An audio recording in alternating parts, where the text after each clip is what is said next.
Sir ఇంక ముదురుతున్న media wars ఎలాంటి పరిణామాలకు దారితీస్తున్న నేపథ్యం? అంటే ఖచ్చితంగా నిన్న బీఆర్ఎస్ మాజీ మంత్రి జగదీశ్వర్ రెడ్డి ఆయన మాట్లాడిన ఆ హెచ్చరికలు మనం కూడా నిన్న చర్చించాం.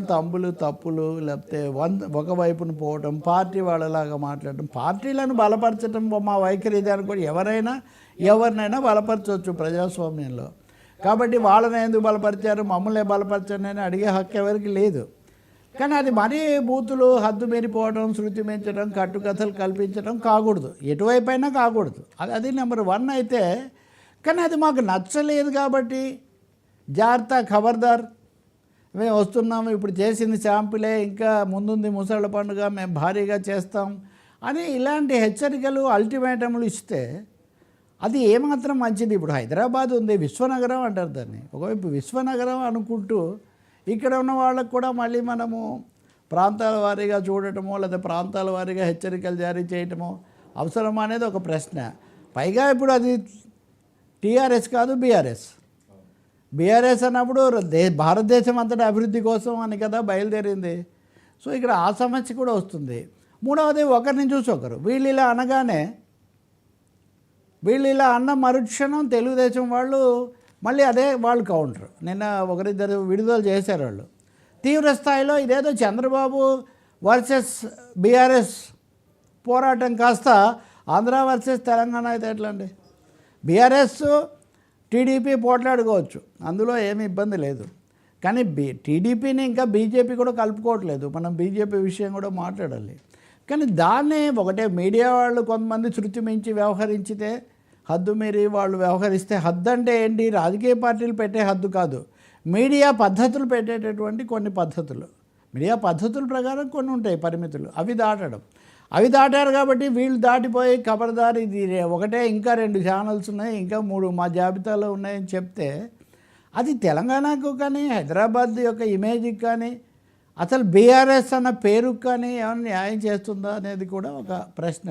నిన్న దీని మీద మళ్ళీ కొన్ని మీడియా హౌస్లు స్పందించి ఆ దాడికి గురైన వాళ్ళు తీవ్రంగా మాట్లాడుతున్నారు. కానీ మిగతా వాళ్ళు హరీష్ రావు లేకపోతే కేసీఆర్ ఎప్పుడు ఇలా చేయరు అని ఏదో ఆ మంత్రి వ్యక్తిగత విషయంలాగా వాళ్ళు మళ్ళీ ఏదో సర్దుబాటు కోసం ప్రయత్నించటం. సో ఈ విధంగా ఇది ఎక్కడో పట్టాలు తప్పుతూ ఉంది.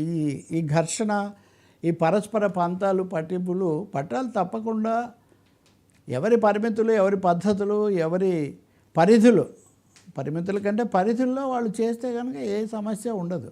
పెంచుకోకుండా చూడాల్సిన అవసరం ఉంది. ఒకరు చేసిన తప్పు లేకపోతే ఒకరు చేసిన దాడి, దాన్ని ఎలా ప్రశాంతపరచుకోవాలి, మళ్ళీ మీడియా పార్టీల సంబంధాలు ఎలా చూసుకోవాలనేది కాకుండా పెంచుకోవడం, విస్తరించడం మటుకు మంచిది కాదు. కానీ కొన్ని ఆ ప్రయత్నం రాజకీయ ప్రయోజనాల కోసం చేస్తున్నారు. ప్రజలు కోరుకోవట్లేదు, లేకపోతే ఆ పార్టీలను బలపరిచే వాళ్ళు కూడా కోరుకోవట్లేదు. ఏ రాష్ట్ర ప్రజలైనా, ఏ ప్రాంత ప్రజలైనా ఘర్షణ ఎందుకు కోరుకుంటారు? మీరు చెప్పేది మీరు చెప్పండి, వాళ్ళు చెప్పేది వాళ్ళు చెప్తారు. పద్ధతి పాటించండి, ఎవరిని అవమానించకండి, ఎవరిని ఒక విధంగా కవ్వించే విధంగా మాట్లాడకండి. మరీ ముఖ్యంగా ఉదాహరణకు నేను చాలా విషయాల మీద మాట్లాడలేదు, ఆ అంశం మీద కూడా మాట్లాడలేదు, ఇప్పుడు కూడా మాట్లాడబోవట్లేదు.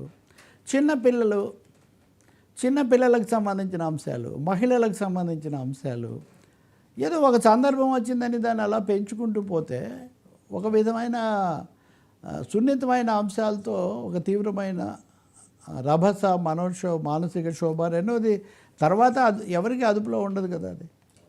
కాబట్టి అది ఇదేదో టీడీపీ బీఆర్ఎస్ నేను చెప్పదలుచుకున్నమాట కదా, టీడీపీ బీఆర్ఎస్ రాజకీయ కోణాల నుంచి మీరు మరీ ప్రతి సవాళ్ళు విసురుకుంటే అది తెలుగు ప్రజల మధ్య మీడియా యొక్క పద్ధతులు, వాటికి సంబంధించిన ప్రశ్నలను సృష్టిస్తుంది. అదైతే వాంఛనీయం కాదు.